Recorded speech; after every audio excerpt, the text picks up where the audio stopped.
2020 চনত ৰিটায়াৰ কৰিছিলে Muktinath Pokhrel M E school Gamiri গহপুৰত। তেখেতে আজিৰ দিনটোত 1437 টকাৰ পেঞ্চন লাভ কৰিছে।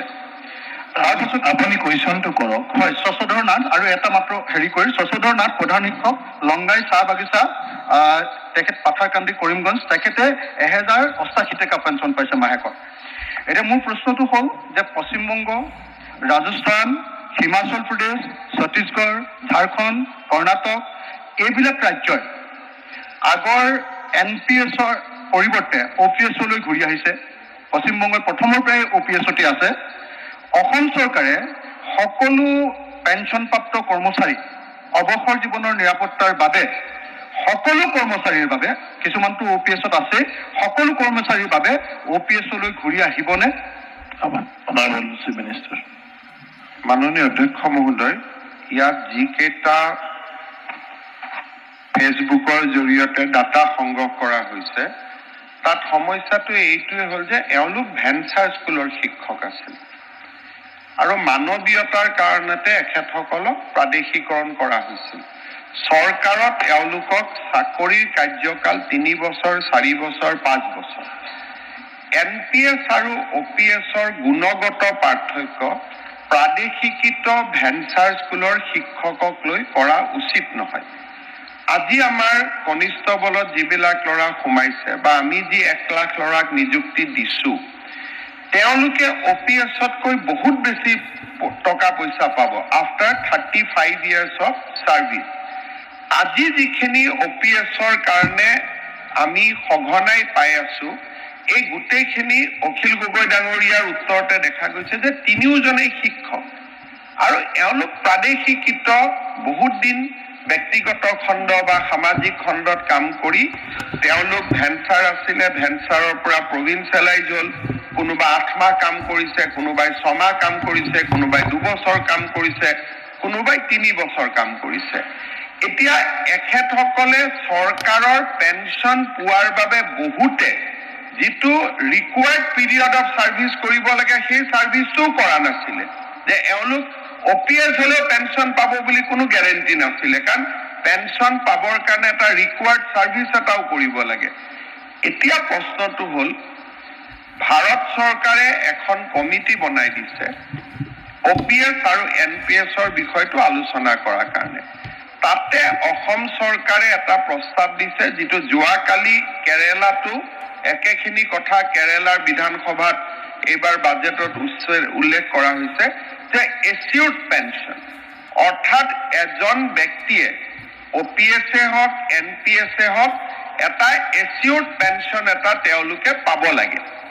আৰু অসম চৰকাৰে কেন্দ্ৰীয় চৰকাৰৰ যিখন কমিটি বনাই দিছে ফাইনেন্স ছেক্ৰেটাৰীৰ লগত, সেই ফাইনেন্স ছেক্ৰেটাৰী নেতৃত্বত হোৱা কমিটিখনত অসম চৰকাৰে স্মাৰক পত্ৰ দিছে যে OPS-এ হওক NPS-এ হওক এচিউৰ্ড পেঞ্চন এটা পাব লাগে।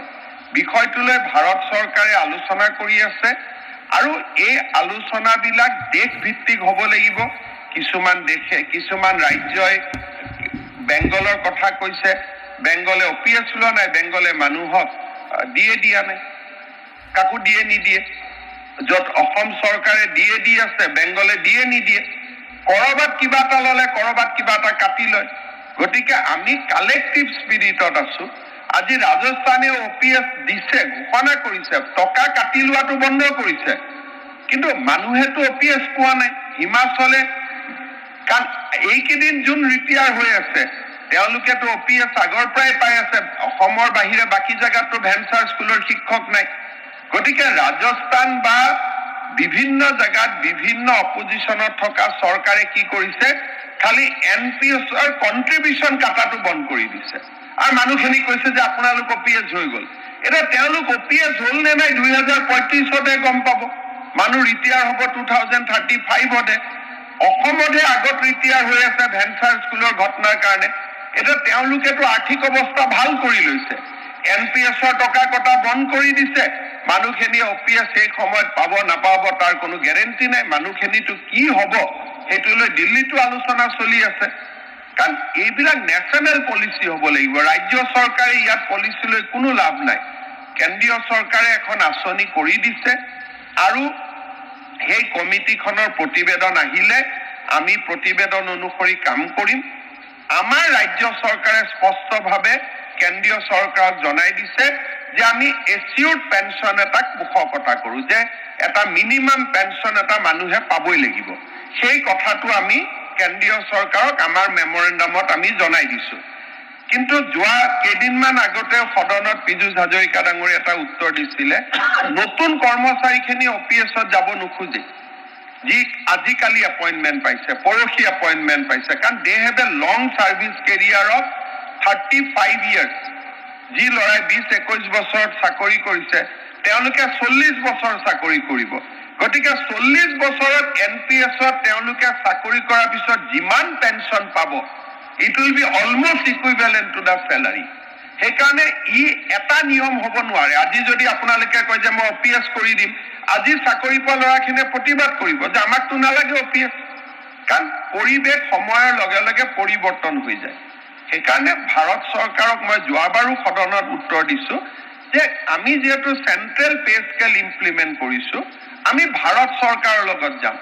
ৰেলৱেৰ কৰ্মচাৰীও আছে, ভাৰত চৰকাৰৰ অধীনত কাম কৰা কিমান লাখ লাখ কৰ্মচাৰী আছে।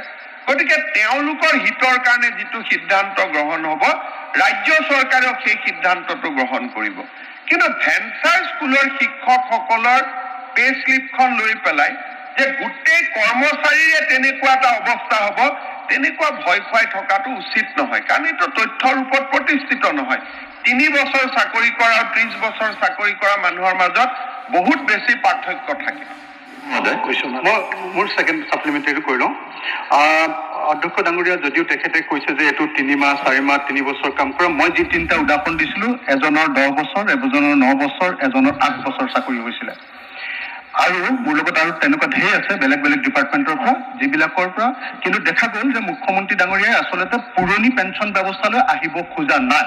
এতিয়া মোৰ দ্বিতীয় মোৰ ছাপ্লিমেণ্টেৰীটো হ'ল, মাননীয় মুখ্যমন্ত্ৰীয়ে যোৱা 21 মাৰ্চ 2023 তাৰিখৰ দিনা বিধানসভাত মোৰ এটা সংকল্প প্ৰস্তাৱৰ উত্তৰত কৈছিলে যে 2035 চনতহে মানে গম পোৱা যাব যে আচলতে লাভ হৈছে নে লোকচান হৈছে। এই কথাটো কৈছিলে যে OPS আৰু NPS-ৰ গেপটো, মানে যদি OPS আগতে যিটো পাইছিলে তেনেকুৱা পেঞ্চনত যদি যিমান বেছি পায়, তাতকৈ যদি NPS-ত কম পায়, তাৰ যিটো মাজৰ যিটো গেপ, সেইটো আমাৰ ৰাজ্য চৰকাৰে দি দিম বুলি কৈছিলে। এতিয়া অসমত 7,600 জনে নতুনকৈ পেঞ্চন পায়, NPS পায় 7,600 জনে। কিন্তু এই 7,600 জনক এজনকো, য'ত কোনোবাই 400 টকা পায়, কোনোবাই 300 টকা পায়, কোনোবাই 2500 টকা পায়, সিমান টকালৈকে পায়, তেওঁলোকৰ OPS আৰু NPS-ৰ যিটো গেপ, সেই গেপটো এতিয়ালৈকে 1 টকাও দিয়াৰ ব্যৱস্থা কৰা নাই।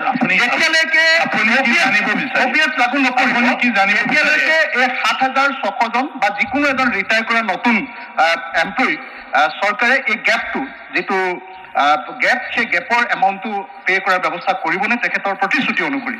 মাননীয় অধ্যক্ষ মহোদয়, 2023 তাৰিখৰ প্ৰতিশ্ৰুতি। মাননীয় অধ্যক্ষ মহোদয়, মই হাউচত কোনো প্ৰতিশ্ৰুতি দিয়া নাই। মই কৈছোঁ যে এই গেপটো এচিউৰ্ড পেঞ্চন স্কিম হিচাপে দিবলৈ ভাৰত চৰকাৰৰ কমিটিৰ ওচৰত আমি আৰ্জি দিছোঁ। এতিয়া আৰ্জিৰ পিছত ভাৰত চৰকাৰৰ প্ৰতিবেদন আহিব।